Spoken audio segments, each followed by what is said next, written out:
গাড়ীৰ হেণ্ডিমেন কৰিবলৈ গৈ নিৰুদ্দেশ হ'ল চাপৰৰ ঘূনিমাৰীৰ এজন লোক। শনিবাৰৰ পৰা নিৰুদ্দেশ হৈ আছে ঘূনিমাৰীৰ আনোৱাৰ আলী নামৰ ব্যক্তিজন। উল্লেখ্য যে যোৱা শনিবাৰ দিনা এখন ট্ৰাকৰ হেণ্ডিমেন কৰিবলৈ ঘৰৰ পৰা ওলাই যায় ব্যক্তিজনে।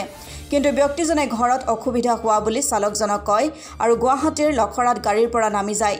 চালকগৰাকীয়ে ব্যক্তিজনক বাছত উঠাই দিব খোজে যদিও ব্যক্তিজনে অকলে আহিব পাৰিব বুলি কোৱাত চালকজনে আহিবলৈ দিয়ে। তাৰ পিছৰে পৰা ব্যক্তিজন নিৰুদ্দেশ হৈ পৰে। পৰিয়ালৰ লোকে বহু ঠাইত বিচাৰে যদিও কোনো সুমূত্ৰ উলিয়াব পৰা নাই।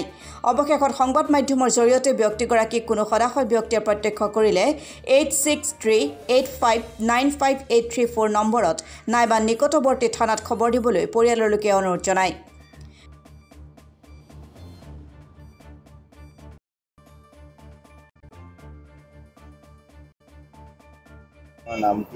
मोर नाम सफिउर आलम, मोर घर घूनिमारीत है।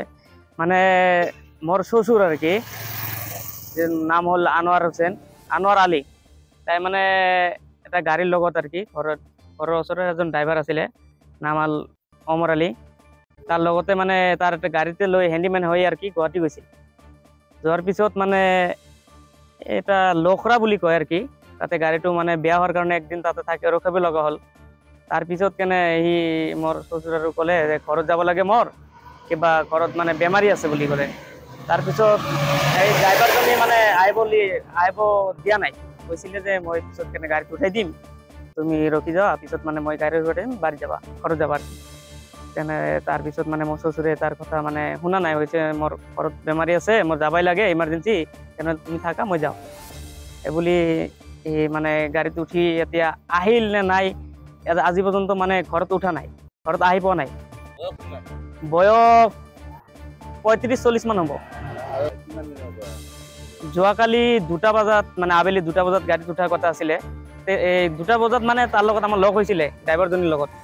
তাৰপিছত সি ক'লে যে 2টাত মোৰ ওচৰৰ পৰা গৈছে আৰু গাড়ীত উঠাত কথা কৈ কেনে আহিছে, কিন্তু এতিয়া গাড়ীত উঠিল নে ক'ত গ'ল মানে এতিয়া পৰ্যন্ত মানে ঘৰত আহি পোৱা নাই। খবৰ চবৰ মানে তাৰ ওচৰত একো মোবাইল চোবাইল নাই, আমি তাৰ লগত যোগাযোগ কৰিব পৰা নাই।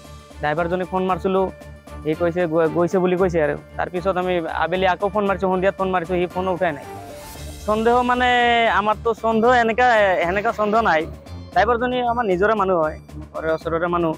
তাৰ লগত গৈছে, সি ভাল মনত লৈ গৈছে। তো তাৰ পৰা মানে ঘৰত যে আহিব মানে ইমান আগত যোৱা নাই, ৰাস্তা ঘাট চিনি পোৱা নাই ভালকে। এতিয়া গাড়ীত উঠিল নে ক'ত বা গেল এইটো মানে আমাৰ সন্দেহ যে মানুহ তাতে আছে। এতিয়া আমাৰ মানে চাপৰ থানাত আৰু হ'লে যদি অলপ আমাৰ লগত অলপ সহায় আগবঢ়াই কেনে তাতে অলপ চাৰ্চ কৰিলে হয়, অলপ খোঁজ খবৰ ল'লে হয়, তেনেহ'লে আমাৰ উপকাৰ হ'লে। Bureau report Assam today.